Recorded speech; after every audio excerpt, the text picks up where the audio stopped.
Approximately 1,000 kilometers northeast of Cape Town and south of Lesotho lies the Eastern Cape. Our first destination was Thomas River. This former railway station was renovated and is today a well-frequented holiday destination. If you photographs and put it in that album and say this is what it kind of looked like there in those days.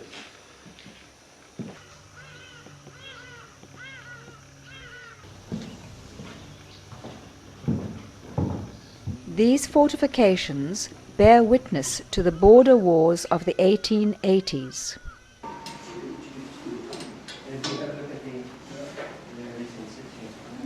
In the small private museum, one can see various stone implements. But the main attraction here is the depiction of rock art of the vicinity.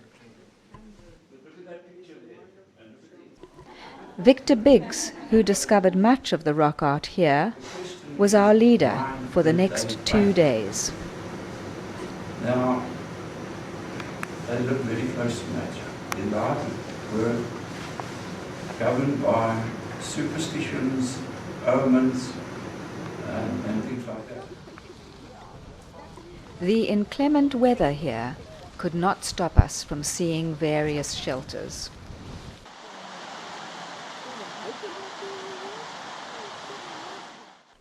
Victor claims he found many of the painted shelters by divining.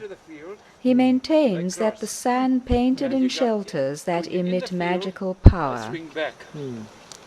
And then you're in the field now. Then as you go out of the field, so this open and close very quickly. So it's not a very big shelter. So you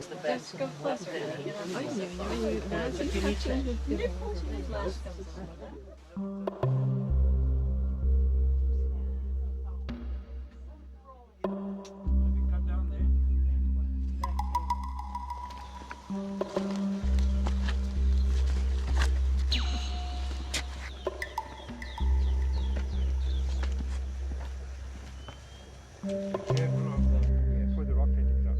But what might be less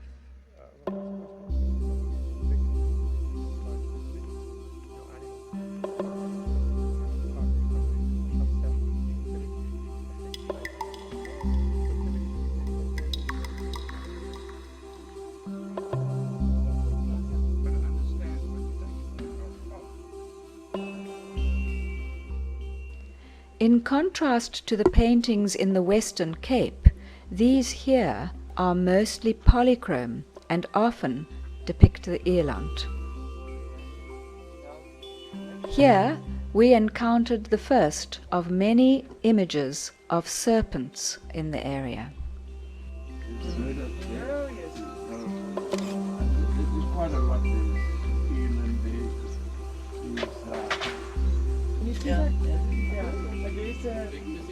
of a bovine. It looks like it. We'll have to come back to these. George William Stowe, a geologist, copied hundreds of paintings between 1860 and 1870. They seem to have faded since then. Digital manipulation reveals many more details.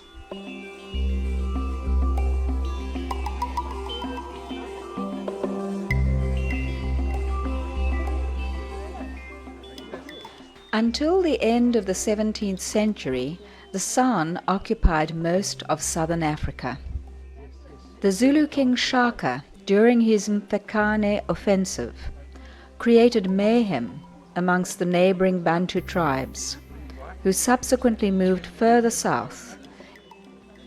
During the 1860s, white settlers started to move from the coast into the interior. These two events led to the demise of the San through wars and absorption into the Bantu tribes. Today, you find the San only in the Kalahari. They do not paint, but Their belief system is assumed to be similar to those of the earlier San and is used for the interpretation of the paintings.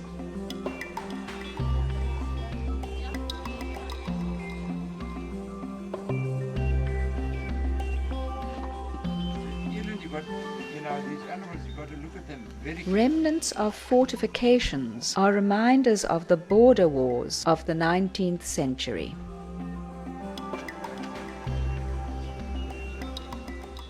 The San believe in a supernatural world, occupied by gods and spirit people.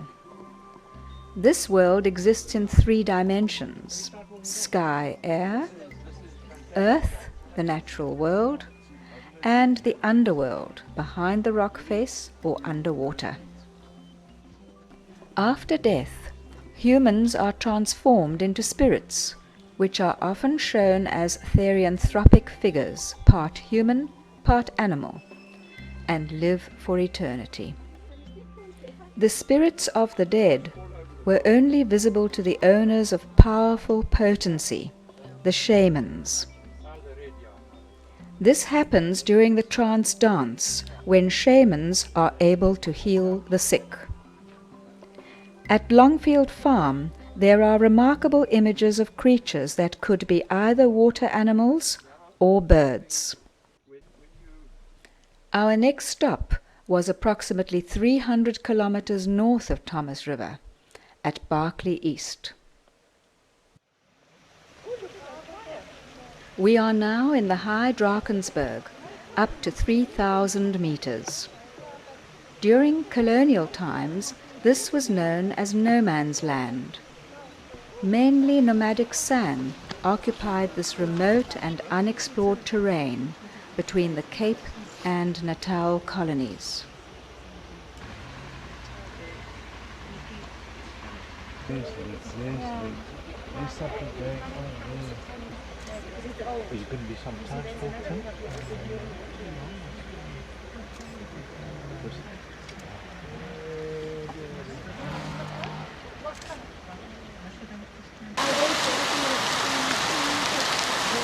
This is summer rainfall area, and at this altitude the weather is quite unpredictable.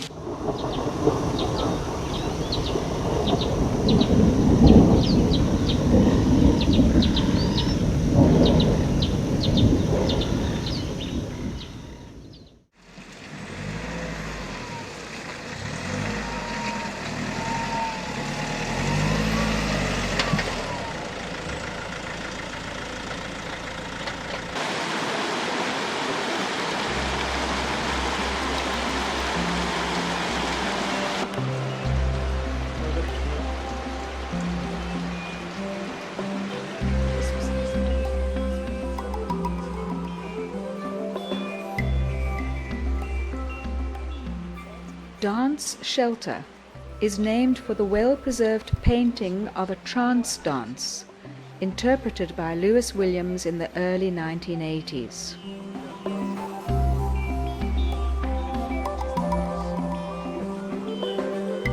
The shelter also shows a serpent.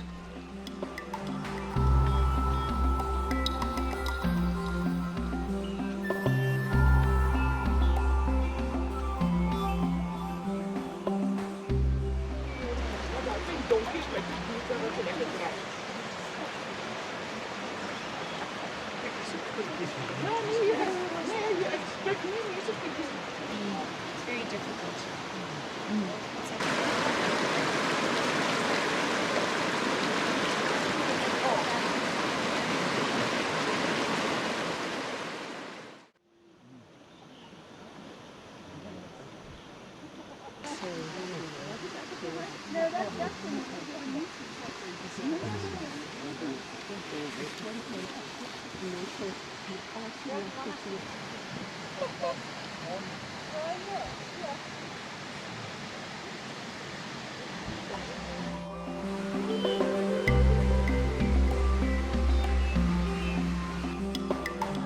These large, grotesque figures most likely represent shamans in the supernatural world. The eland was the most powerful symbol of supernatural potency required by shamans to enter that world. In that state, they were able to kill the rain animal to produce rain.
The rock is actually spawned off there.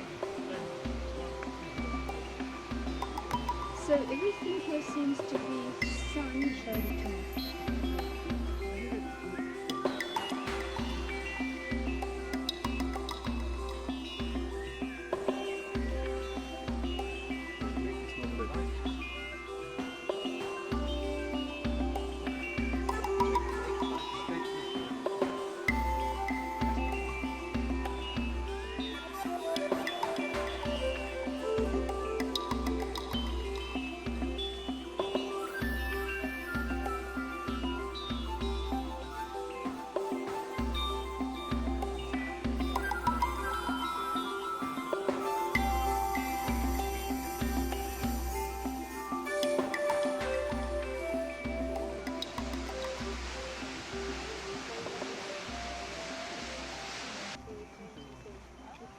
Paintings, I don't know if you know in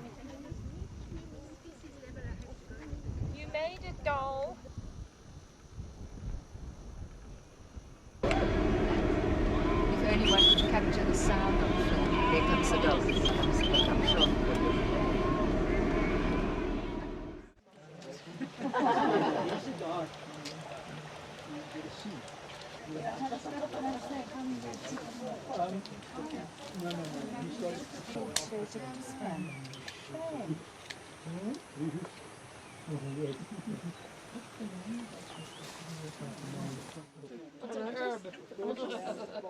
Stanley looks sort of puzzled. Yeah.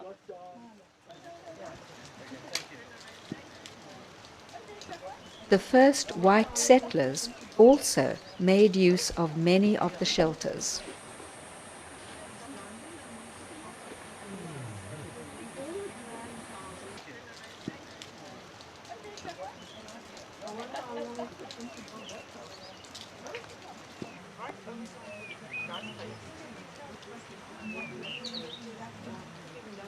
The art is really revolves around the shaman's experiences of altered states of consciousness.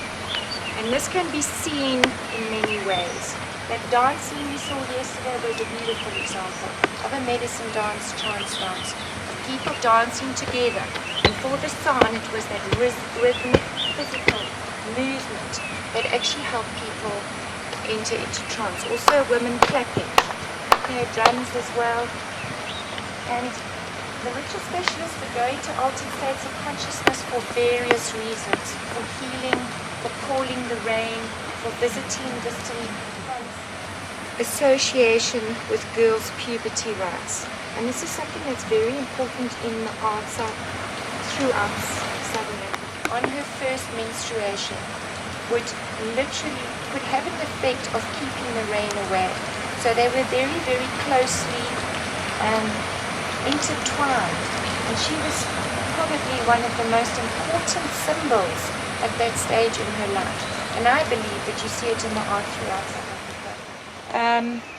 In the late, I think it was the 1880s, he was magistrate of the area at that time, and Dawn told us about Orpen's work in the Eastern Cape.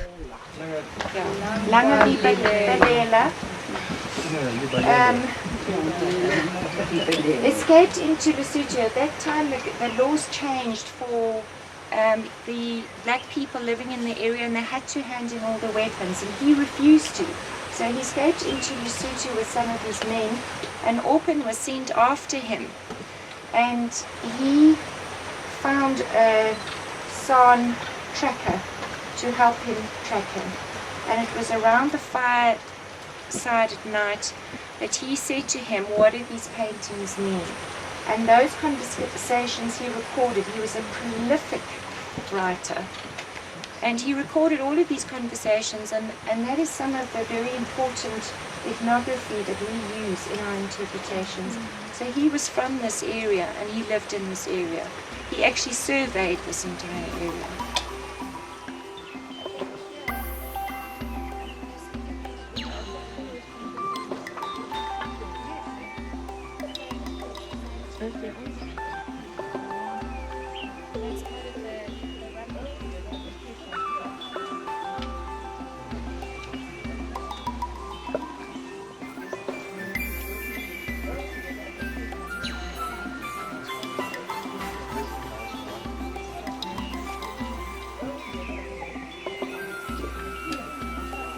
Bantu people often use the rock faces of the shelters to dry cow patties for fuel.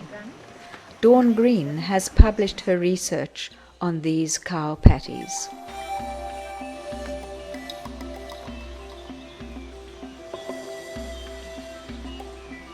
Fortunately, most of the shelters are situated on private farms and not easily accessible.